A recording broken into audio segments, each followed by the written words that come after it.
Hello everybody, welcome to Rain and Pours. If you are new here, my name is Mitch and I have been a fluid artist for about 5 years. Lately I've taken a break and I haven't been doing much pouring. Things in my life have just taken over. Mainly I've been turning my house into a jungle and I just haven't been in my studio much. But I want to get back into my studio. I want to start recreating things. Lisa Marvin, my good friend over in Canada, has been putting out some really nice color combinations and I just want to get back into it. I've been seeing some of the stuff she's doing and I'm like, I really love doing this and I love my time over there with her last year. So I want to get back into it. So today I'm pretty much going to start from scratch. I haven't been pouring much, so my paints are old, they're not working as well. I have so many colors mixed up. I think I'm just going to start fresh. I don't want to be cleaning all of these, so they're just going to sit there until another day. But today what I want to do, I've come back from a Crystal and Gem Expo. My sister wanted to go, so we went with her. And I wanted to mix up a couple of colours because I really love Moonstone and Opal and Labradorite. And I want to use some colours to recreate that effect if I can. And like I said, I want to start from scratch. So I thought I'll do a little bit of a mixing video. We'll mix up some fresh paint together. We'll do a couple of coasters. Coasters are my thing. I also want to get back into making things to sell and get to some markets. I have containers and containers full of coasters that there's no point sitting around. So I do want to sell them. And the only way I can do that is if I actually get myself out there and get the coasters on display. So I'll slowly start getting back into that and creating some things that I actually want to create. I've also decided that I don't want to work with white bases anymore. I sort of want to keep everything nice and dark, and it's all down to resin.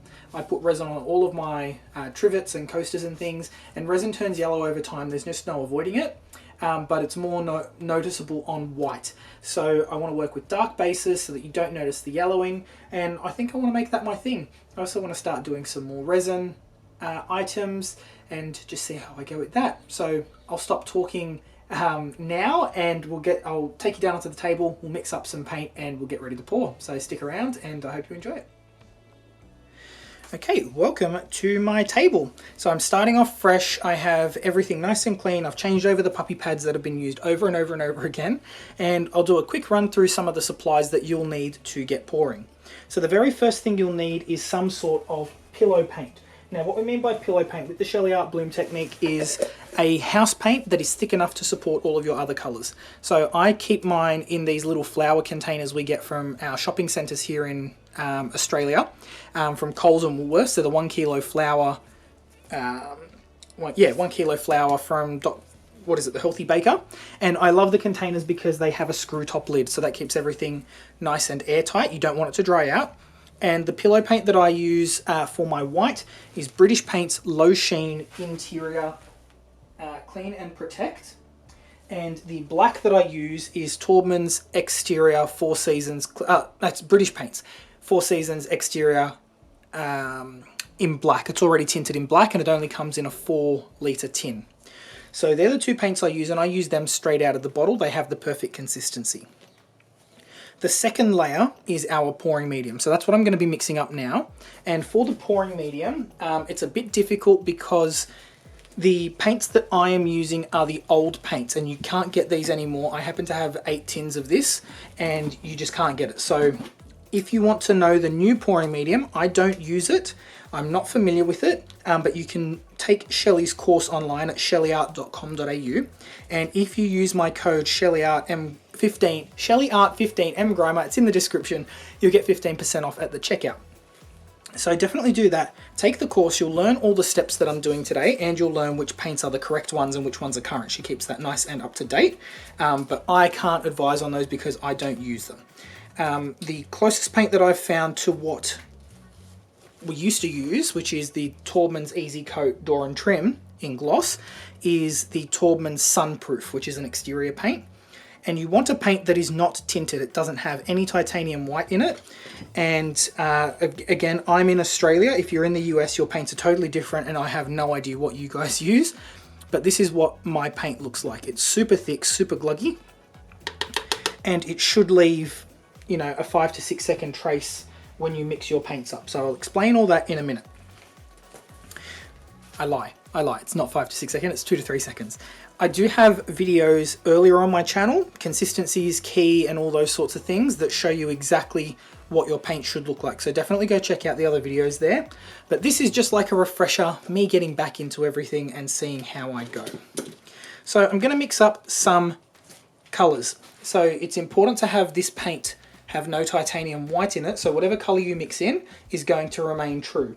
So I have a selection of mixed up tube paints over here, which I'm not going to use. I just want to use pigments for this one. So your tube paints, when I say tube paints, they are going to be, you know, your artist's paints.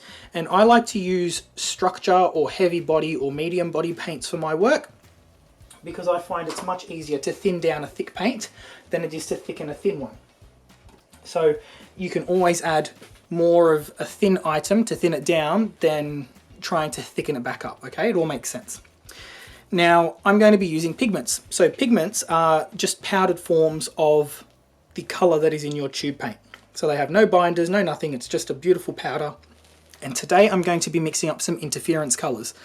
So these three colors are from the brand This Little Piggy. They're my favorite pigment brand, the only brand I'll use, and they are fantastic. They're super fine. And with these colors, they look white, but they are actually colored. So this one is Velvet. This is a beautiful deep bluey purple color. This one in the middle is Pinot Gris. It is a green. And this one is Aquamarine, which is a beautiful teal blue. So again, today I'm working with colors inspired by Moonstone, and I thought these two would go really well. The third ingredient we're going to need for our pouring medium, so we have the base, we have the color. Now I just need one more thing, and I'm just knocking over all of my colors here, so give me 1 second. It is utter chaos. Oh no, everything's just fallen over. Please excuse. I don't want to have to edit this video too much either. So much effort. So the other ingredient we need is Jo Sonja Gloss Varnish. So this is what the new bottles look like.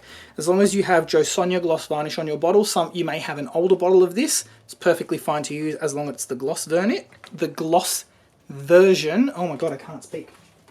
The other varnish that I've used here in Australia is polyurethane gloss varnish from Solid Solutions. Looks like this. I should hold it the right way. This also works. I have used this before, and I use this for my classes as well. Both products also work as an actual varnish. That is what they are designed for. So once your piece is finished, you can also varnish it with that. And I just put my varnish into this little bottle. This is also from Fluid Art Co. It's one that I designed, and we designed this so that the measurements on the side are actually accurate, because there are other companies out there that sell this exact same bottle, except their measurements are not accurate. So when you're actually measuring, you're not getting the right amount. So helpful if you're mixing up ratios and things, you can use these and you know it's going to be right. Okay, that's a lot of bullcaca just to get to the pouring medium. Okay, so we're going to start mixing our actual paints, and it's a good idea to do this the day before so that the bubbles settle, because otherwise you'll have bubbles in your final product. And I'm going to take a healthy amount of my pigments here. So I'll show you what I mean by interference. So they looked white in the jar, but this one here is aquamarine, and you can see it's got that beautiful blue hue to it. With interference pigments, they look great over white, but they look better over black. I always prefer to use interference over black because you get the full color. Over white, you'll get more like a butterfly wing effect. This one here is Velvet, and I'm using quite a decent amount, and Velvet was the only blue that we had in interference, but now we have aquamarine, and I'll show you them side by side. You can see how different they are. Velvet is more like a purple color compared to the blue of aquamarine. And I'm just going to leave them out of the containers because the containers just want to fall over. Last one is going to be Pinot Gris. And Pinot Gris is green. Now the little sticks that I'm using and the pigments, you can buy all of these at fluid-art.co. And you know, they're just fantastic. Everything that they do is fantastic. And this one here is Pinot Gris next to Velvet and next to Aquamarine. So you can see they are all different colored. My sticks are very well used. These are fantastic. If you want to get the paint off them, you can just use some isopropyl alcohol, which I put in a little spray bottle here. Spray them, let them sit for a couple of minutes, and then the paint will just melt right off. Everything that Fluid Art Co. sells has been designed for Fluid Art, so you know you're going to get a quality product. Okay, so that's fluid-art.co, and it should automatically route you to the correct country's website. Now, I'm going to use my Jo Sonja Gloss Varnish, and I'm going to drop a little bit into the pigment here. And this is going to be the first layer of our pouring medium, because we're going to make a paste out of the pigments. And it's important that you do this step. This is called dispersing, and it's so that your pigment blends nicely into the paint we're about to mix in. It is always advised when you're mixing pigments to wear a mask or something to cover your mouth, because you don't want to breathe this stuff in. It can sit in your lungs and cause problems later on. But I generally just hold it nice and far away from my face and make sure I'm not stirring too vigorously so I don't pull up any big dust clouds. And there you go, that is your little slurry made. And all the pigment has dispersed in there. There's no lumps, but you can see that just doing this introduces a lot of bubbles, and that's because in between all of the particles there is a lot of air.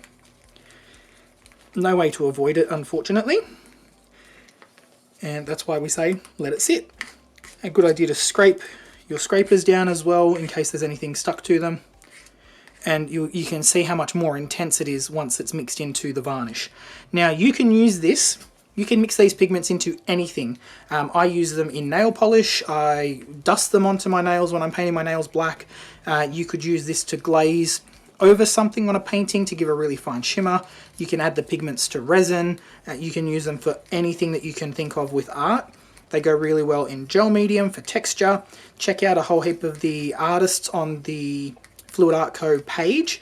They do amazing work with it. Tara Lombardi does amazing stuff with texture. There's a whole heap of people that do things with blooms, which I do. All sorts of other techniques as well. You can use them for anything. Okay, that's them mixed in. Now we're going to keep our varnish off to the side for the moment. And now we're going to use the paint. So what I do, I just grab a tablespoon, dollop the paint in. And this stuff is thick. Okay, and that's why I said make it nice and thick to start with. So this will come out nice and thick, because we can always add more varnish to it and thin it down. And mind you, this amount of paint will last you a very, very long time. You don't use a lot of paint for Sheleeart Blooms. It's more the pillow paint that you're using as the base. So let's give this a mix in. And like before, you just want to give everything a really, really good stir. And these pigments are very powerful, they're very potent. So a little bit of pigment goes a long way, and a jar lasts forever. I don't think I used a full jar of pigment in the first 2 years that I was pouring. Okay, so this is super, super thick. I want to thin this down a little bit, and it will thicken as it sits if you've mixed it right away, so right before you pour. It will get thicker and thicker. So what's happening is the varnish is reacting with the paint and forming super long chains. So when you're pouring with freshly mixed paint, not only are you going to get bubbles, but you may also have to thin this down every time you put some onto your surface. Okay, that's thin enough for the moment. Now, knowing that I'm going to have to add more, I'm going to add a little bit more to the start of this one. Now, what happens if you haven't added enough pigment and you need to add more? You can add more. What I normally like to do is disperse it in a little container first and then add it to your mixture, or make up a stronger mixture of it and then add the thinner one to it. So you kind of want to balance and even everything out. If you did happen to make your mix too thin, you can add some more of your untinted paint to thicken it back up, as long as it dries clear. If your untinted paint isn't thick enough, you can add gloss gel. Okay, fantastic. And this one here. All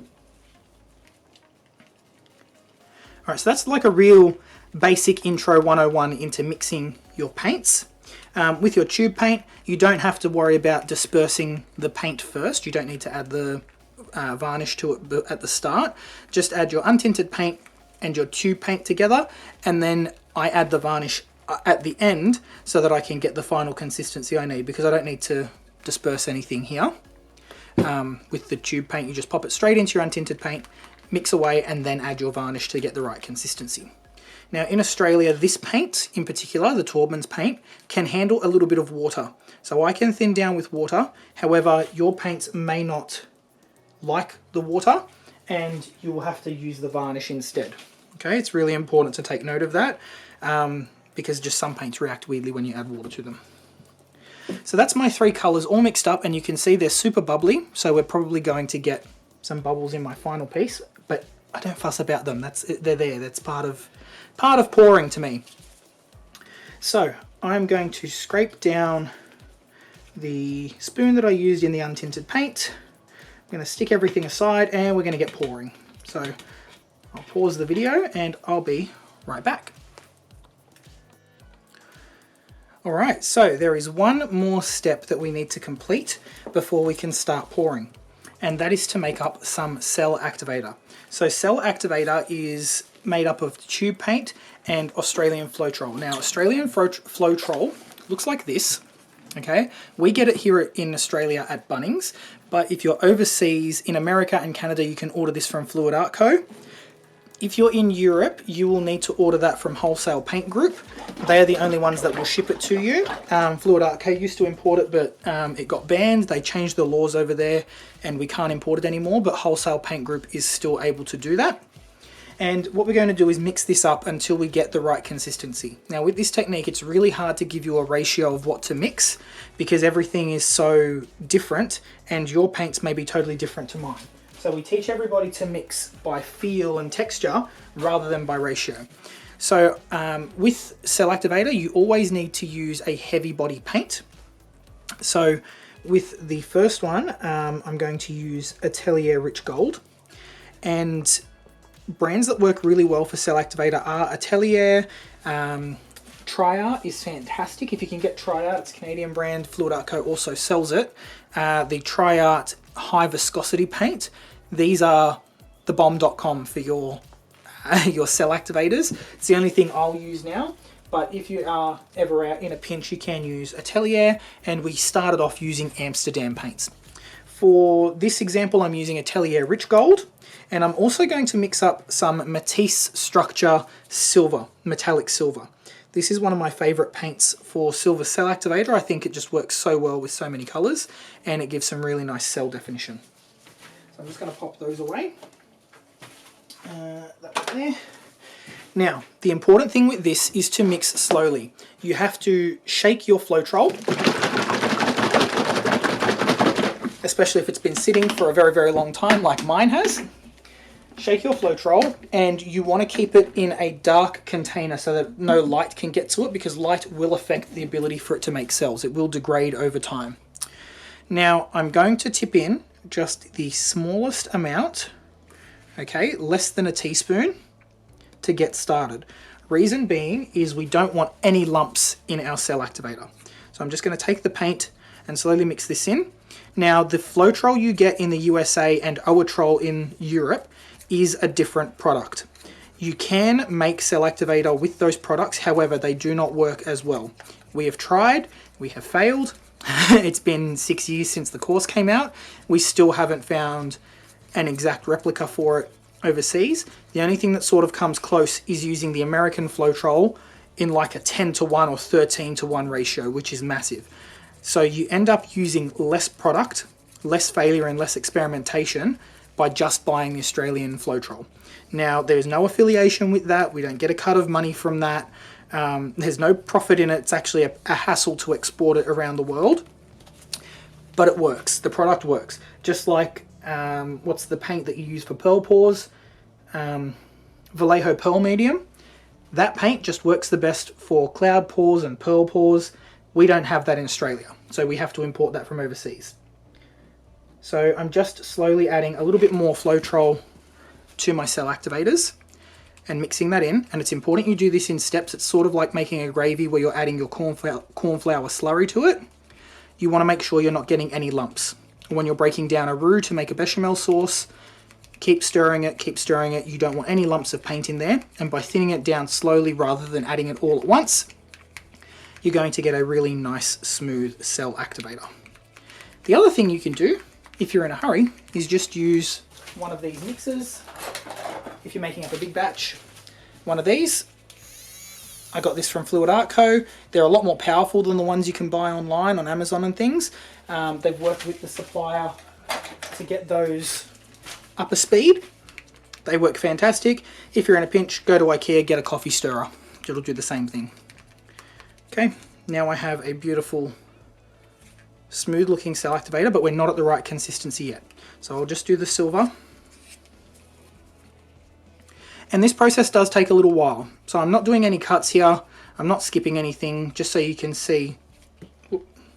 That happens all the time. Things will just spill, flip over the edge, ruin my nice clean pouring area. Every time I try and make a good instructional video, I always end up making a mess of my whole workspace. So that's art, I guess. And it's going to be messy in a minute anyway, so I'm not too fussed. Now, the silver thinned out quite a fair bit more than the gold, and different paints will do that. So the gold is a much thicker paint. So I'm going to add quite a bit more Flatrol to it, and just a touch to the silver. And what I'm looking for is a consistency such that when I drizzle this off the stir stick, the paint is going to hold a nice thin steady stream, and you'll see what the effect of Flatrol is. So very briefly, Flatrol is a product that is designed to reduce the surface tension of paint, most specifically house paint. So what it does, it breaks down the chemical structure a little bit, and it means that when you're rolling paint onto a wall or brushing it onto a wall, you're not going to see the brush strokes. It's going to be a little bit thinner, a little bit easier, but it contains binders and things so that your paint doesn't break down like you would when you add just water. Okay, it maintains the chemical structure. So I'm going to add a little bit more and give it a good stir. And when your container starts to get a little bit full, you have to be a little bit careful, because otherwise it'll flow over the edge like it did before. Don't recommend using the stirrers, the automatic stirrers in these little containers. It will go everywhere, and it is natural for your cell activator in here to look a little bit dull, because the Flatrol will dull it slightly, but it will dry clear. Okay. Now I like to make my cell activators a little bit thick so that they hold some structure, but you want it thin enough that it's going to break apart on top of your painting, and you'll see what I mean when we bloom. Just drizzling it, and it's going to hold a nice thin line. Looks like I need some more Flatrol in there. Let's leave that one aside for the moment, work on the silver.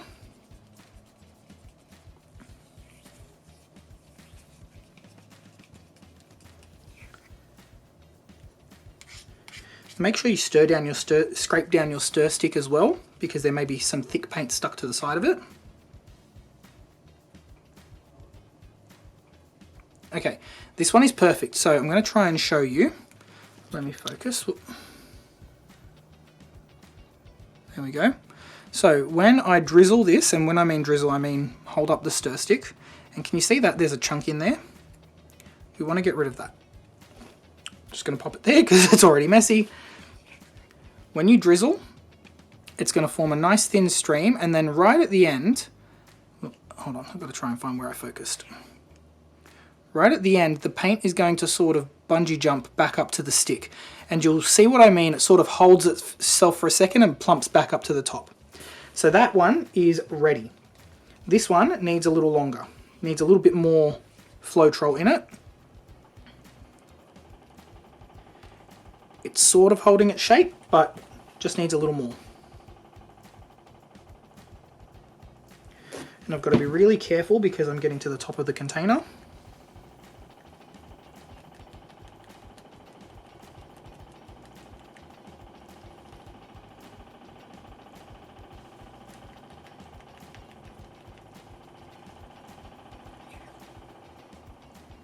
Alright, and this one looks like it is perfect now. So you can see it holding its shape for a second, and then it bounces up. That one's now ready. Alright, long lesson, but that is how you make cell activator. Now we can actually start painting. Okay, so it's going to get a little bit noisy. My dad's coming around with the truck. I've got the washing machine on, it's shaking the whole place. But we'll see how we go. I can do a voiceover if need be. Now I said earlier that coasters are my thing. So when I create coasters, I use 10 centimeter by 10 centimeter tiles. That's 4 inch by 4 inch. And what I do is I use clear contact paper. This is the stuff that in Australia here we would use to cover our kids' school books. It's just a clear plastic that's self-adhesive, and I just cut that out to fit the back of the tile. I don't clean the tiles first. These are just a gloss white tile. You can see they're nice and shiny. And I don't prep this in any way other than putting the plastic on the back.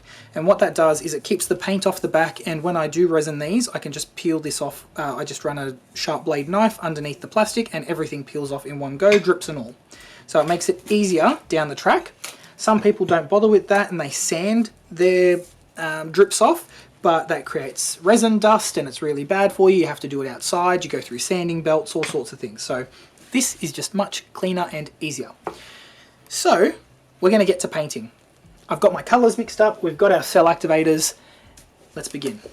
So the principle of the Sheleeart Bloom is that you're going to lay down your base colour, your pillow, and like I mentioned, I'm using black. And I'm going to lay down a good amount. I cover 2/3 of the surface with the paint. Okay, straight in the middle, and it should hold a nice circle. Now, the other things you may use if you are doing the swipe technique, you could use a little swiping tool like this to apply your cell activator.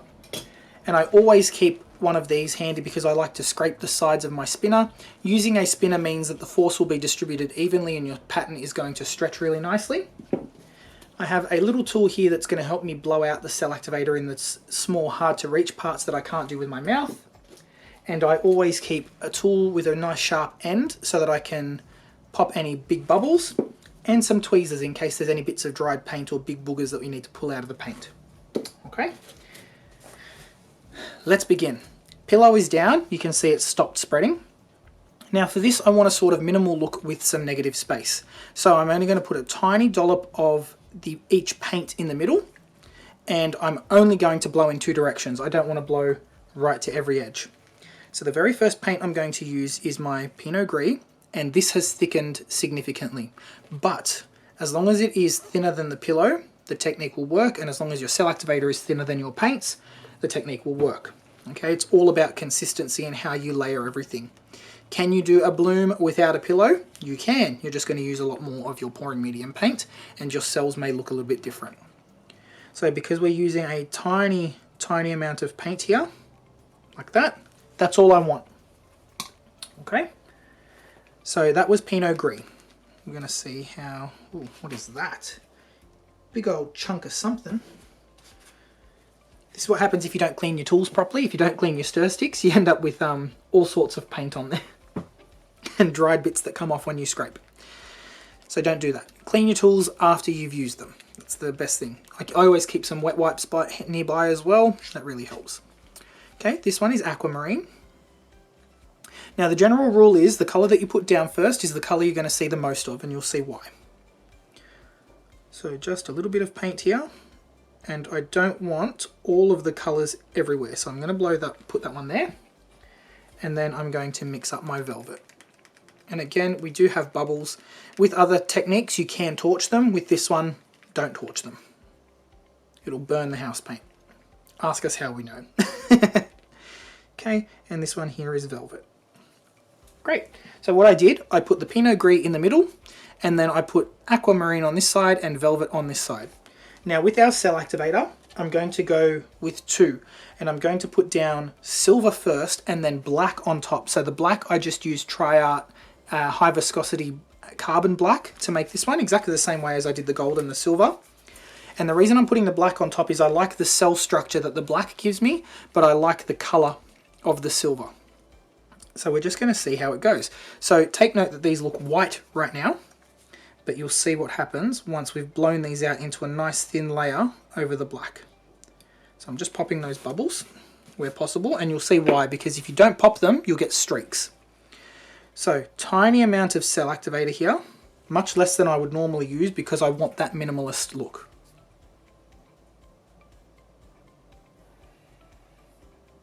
Okay. Now I'm going to blow into the middle to expand it, and then out to the edges.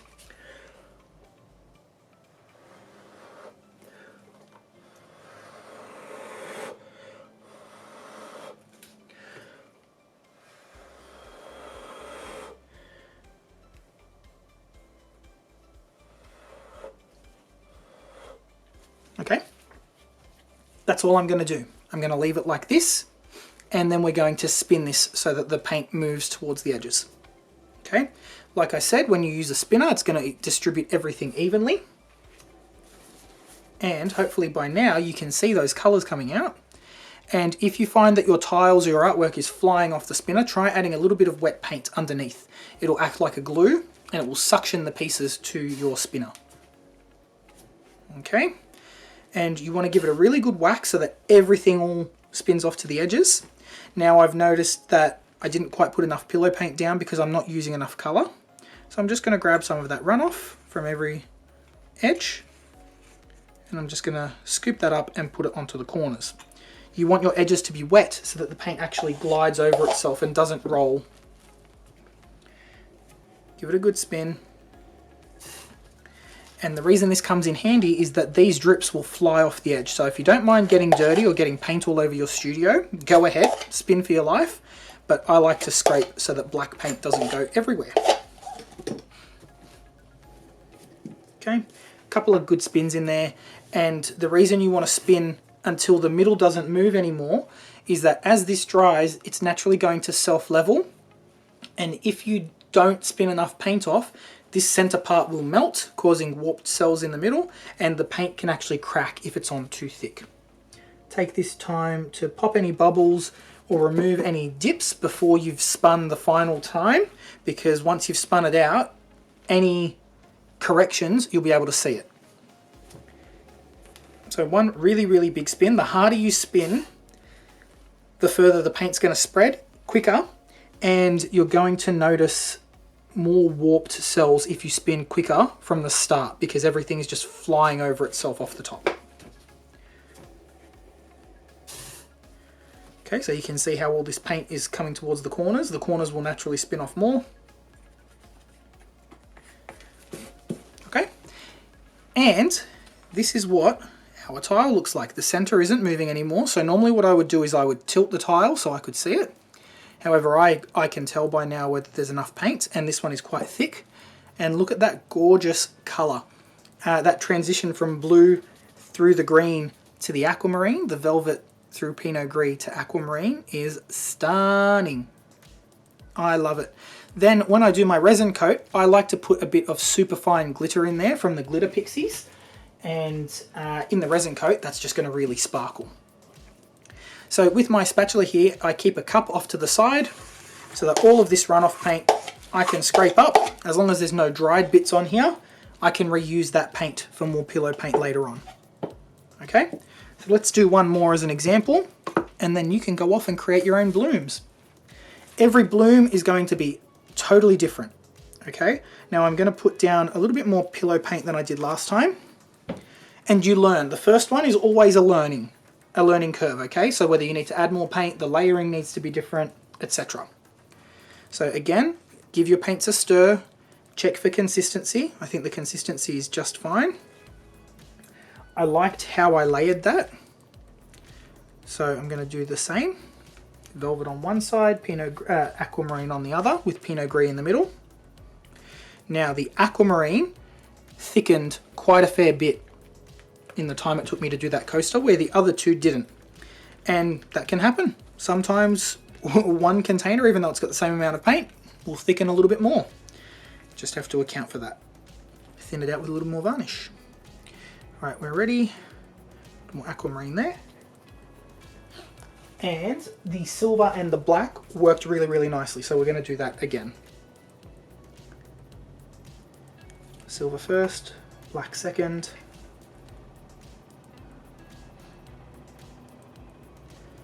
And this time I'm going to blow this way, so I cover that little splodge that I had.